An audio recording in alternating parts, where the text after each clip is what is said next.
ام کا لفظ والدہ کے استعمال ہوتا ہے، ام. مثلا ایک بچہ ہے، اس کا نام ہے راشد. اس کی والدہ جب اپنا نام کے ساتھ اپنے بچے کا نام شامل کرنا چاہتی ہے اپنے لیے، تو وہ ایسے کہے گی کہ ام راشد، ام راشد، کہ راشد کی ماں، راشد کی والدہ. اب چاہے ان کا نام جو نہ کچھ بھی ہو، مثلا ان کا نام جو نہ عائشہ ہے، مثلا ایک خاتون ہے، ان کا نام جو نہ عائشہ ہے، اب وہ سب لوگوں کے سامنے اپنا نام ظاہر نہیں کرنا چاہتی، تو جب ان سے پوچھا جاتا تھا کہ بھائی آپ کا نام کیا ہے، تو وہ اپنا نام یہ بتاتی تھی کہ میرا نام ام راشد ہے، کہ راشد کی والدہ، راشد کی ماں. اور عائشہ جو نہ وہ ان کا اصل نام ہوتا تھا. کہ پہلے عربوں کے ہاں یہ رواج ہوتا تھا، وہ خواتین جو ہوتی تھی اپنے نام کو یوں سر عام بازاروں کے اندر لوگوں کے اندر بیان نہیں کیا کرتی تھی، اپنے نام کو اسی طرح پوشیدہ رکھا کرتی تھی. اور اخت یہ بھی اسی طرح ہے، اخت کہتے ہیں بہن کو. مثلا ایک بچہ ہے، اس کا نام جو نا وہ سلیم ہے، اور اس کی بہن جو نا وہ اپنے نام کو جب ظاہر کرتی تھی یا نام لکھا کرتی تھی تو ایسے کرتی تھی کہ اخت سلیم، اخت سلیم، کہ سلیم کی بہن. چاہے اس کا نام جو نا کچھ بھی ہو، عائشہ ہو، شمائلہ ہو، یا کچھ بھی نام ہو، لیکن اپنے اصل نام کی بجائے جو نا اس طرح کی کنیت کو ظاہر کرتی تھی، اس کو کنیت کہا جاتا ہے. پھر سمجھ لیجئے کنیت وہ نام ہے کہ جو رشتہ داری کی وجہ سے یا باپ بیٹے بیٹی یا بہن بھائی کی نسبت کی وجہ سے نام مشہور ہو جائے، اس نام کو کنیت کہتے ہیں. پھر کنیت کے اندر یہ بات ذہن میں رہے کہ بھائی باپ کے لیے ابو کا لفظ عربی کے اندر استعمال ہوتا ہے، اور اردو کے اندر بھی استعمال کرتے ہیں یا آپ استعمال کرتے ہیں. اور بیٹے کے لیے بن کا لفظ، بیٹی کے لیے بنت، ماں کے لیے ام، اور بہن کے لیے بنت اخت کا لفظ استعمال ہوتا ہے. اردو کے اندر جو کنیت بنتی ہے وہ کیسے بنے گی؟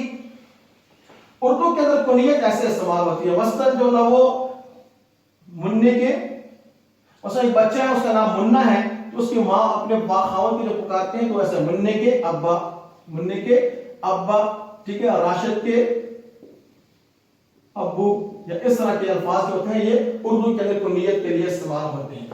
آخری بات کنیت سے متعلق یہ ذہن میں رہے کہ کنیت صرف جو نا خون کے رشتوں میں نہیں ہوتی. کنیت کے لیے خون کا رشتہ ہونا ضروری نہیں ہے. بس اوقات جو نا کنیت ہوتی ہے لیکن وہ خون کے رشتوں کے بغیر بھی کنیت استعمال ہوتی ہے، رشتہ داری کا ہونا وہاں پر ضروری نہیں ہے. جیسے حضرت علی رضی اللہ تعالیٰ عنہ کی کنیت ابو تراب بھی ہے. حضرت علی رضی اللہ تعالیٰ عنہ کی کنیت ابو تراب بھی ہے کہ آپ صلی اللہ علیہ وسلم نے ایک مرتبہ ان کو کہا تھا کہ قم یا ابا تراب. تو ابو تراب ان کی کنیت بھی ہے، لیکن تراب کا معنی ہوتا ہے مٹی. تراب کہتے ہیں عربی کے اندر مٹی کو بولتے ہیں. اب ابو کا معنی ہوتا ہے والد اور تراب کا معنی ہوتا ہے مٹی. تو ابو تراب کا مطلب ہوگا کہ مٹی کے والد. یہ تو نہیں ہو سکتا نا، تو یہ رشتہ داری تو نہیں. تو کنیت کے لیے رشتہ داری کا ہونا ضروری نہیں ہے. یا اسی طرح حضرت ابو ہریرہ رضی اللہ تعالی عنہ،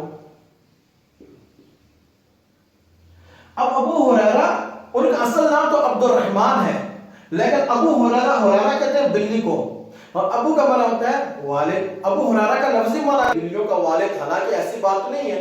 تو اس لیے رشتہ داری کا، خونی رشتے کا ہونا ضروری نہیں ہے کنیت کے لیے. بس صرف ان الفاظ کا آ جانا ہی کافی ہے، اس سے کنیت بن جاتی ہے.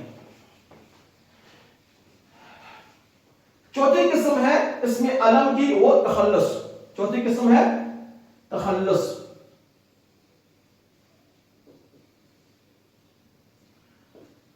تخلص وہ مختصر سا نام جو شعراء اپنے اشعار کے اندر، اپنے کلام کے اندر ذکر کرتے ہیں. تخلص وہ مختصر سا نام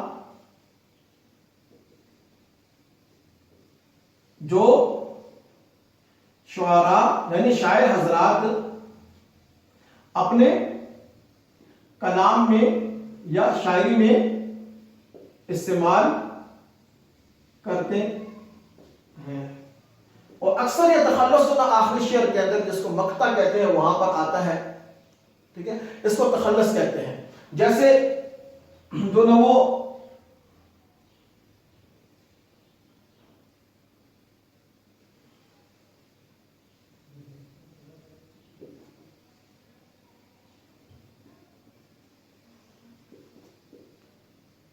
حیدر علی آتش اردو کے ایک بڑے شاعر ہو گزرے ہیں. ان کا اصل نام کیا ہے؟ حیدر علی. آتش ان کا تخلص ہے. آتش ان کا تخلص ہے.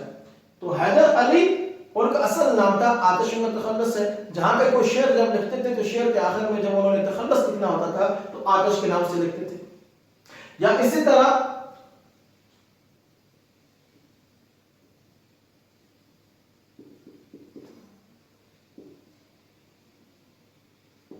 امام بخش ناسخ. امام بخش ناسخ. اب ان کا اصل نام کیا ہے؟ امام بخش, اور ناسخ ان کا تخلص ہے. ناسخ ان کا تخلص ہے. ٹھیک. یا اسی طرح خواجہ الطاف حسین, آسان سی مثال جو ہے, اکثر جو نہ ہو یہ مثال سامنے آتی ہے کہ الطاف حسین حالی. الطاف حسین حالی. ٹھیک ہے. تو حالی ان کا تخلص ہے, الطاف حسین کا اپنا اصل نام ہے.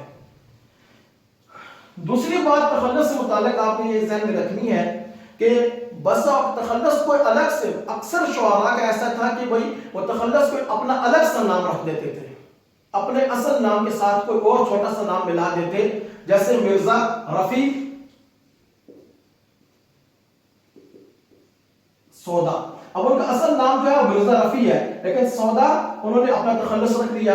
امام بخش ناسخ, امام بخش ان کا اصل نام تھا, ناسخ انہوں نے تخلص رکھ لیا. اسی طرح جو الطاف حسین ہیں, اب الطاف حسین ان کا نام ہے, حالی انہوں نے تخلص رکھ لیا. لیکن بعض اوقات ایسا ہوتا ہے کہ شاعر, بعض شعراء ایسے ہیں کہ جنہوں نے اپنے لیے الگ سے تخلص پسند نہیں کیا, کوئی الگ سا تخلص انہوں نے نہیں چنا, بلکہ جو اپنا اصل نام ہوتا ہے اس کو ہی بطور تخلص کے انہوں نے استعمال کیا ہے. جیسے علامہ اقبال ہے, جیسے علامہ اقبال. اب اقبال ہی ان کا تخلص ہے, اقبال ہی ان کا تخلص ہے, یہی ان کا اصل نام بطور تخلص کے استعمال ہوتا ہے. الگ سے نام انہوں نے استعمال اپنے لیے تخلص کے لیے چنا نہیں ہے.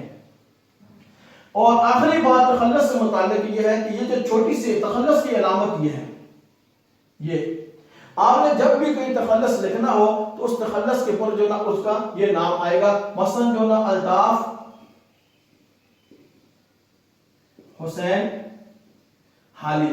اب الطاف حسین پورا نام ہے تو حالی جو ان کا تخلص تھا اس کے اوپر ایسی علامت ڈالنی ضروری ہے, یہ بات اپنے ذہن میں رکھنی ہے. یا اسی طرح جو نا وہ فیض احمد فیض, تو اب فیض احمد فیض ان کا تخلص ہے تو تخلص کے اوپر یہ علامت آئے گی. یہ علامت ہوتی ہے تخلص کی کہ بھائی پورا نام میں سے جو یہ حصہ ہے یہ تخلص ہے.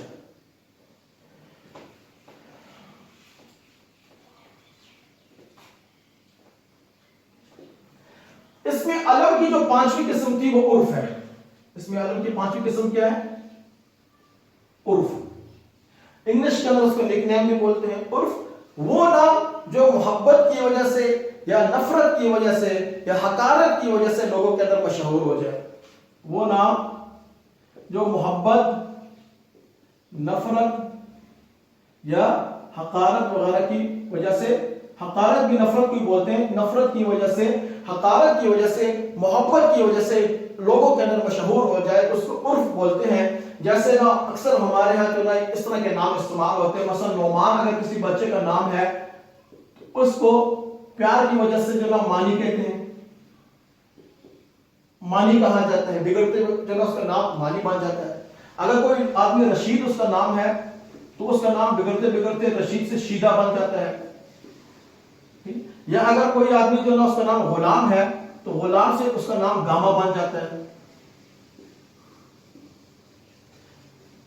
یا کسی آدمی کے اندر کوئی جو نا اگر ایسا عیب پایا جاتا ہے, جسمانی عیب پایا گیا, اس عیب کی وجہ سے جو نام, مثلا کسی کو لنگڑا کہہ دینا کہ کسی کی ٹانگ ٹوٹی ہوئی ہے تو اس کو لنگڑا جو کہیں گے تو لنگڑا کہنا یہ اس کا تخلص جو نا عرف کہلائے گا کہ یہ نفرت کی وجہ سے نام لوگوں کے اندر مشہور ہو گیا. یا کوئی آدمی ہے اس کی آنکھیں بھینگی ہیں, آنکھیں جو نا پھری ہوئی ہے تو اس کو بھینگا کہہ دینا یا کالا کہہ دینا, یا کسی کا رنگ کالا ہے تو اس کو کالا کہہ دینا. یہ سارے کے سارے عرف کے اندر شامل ہوں گے. پھر میں ایک مرتبہ آپ کے سامنے نقشہ بنا دیتا ہوں, شروع سے ہم دہرائی کر لیتے ہیں تاکہ یہ باتیں شروع سے آپ کے ذہن میں قدر آسان رہیں یا ذہن نشین ہو جائے. کہ وہی سب سے پہلی قسم جو میں نے کہا تھا اردو گرامر شروع ہوتی ہے وہ حروف تہجی سے شروع ہوگی. حروف تعجیز سے آگے میں نے کہا تھا لفظ بنتے ہیں. پھر میں نے کہا کہ لفظ کی دو قسمیں ہیں.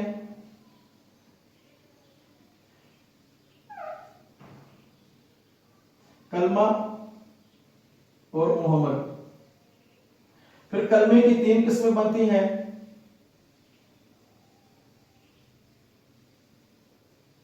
اسم، فعل اور حرف. پھر اسم کی آگے جو دو قسمیں ہیں. اسم معرفہ، اسم نکرہ. ٹھیک ہے. پھر اسم معرفہ کی آگے جو چار قسمیں بنتی ہیں.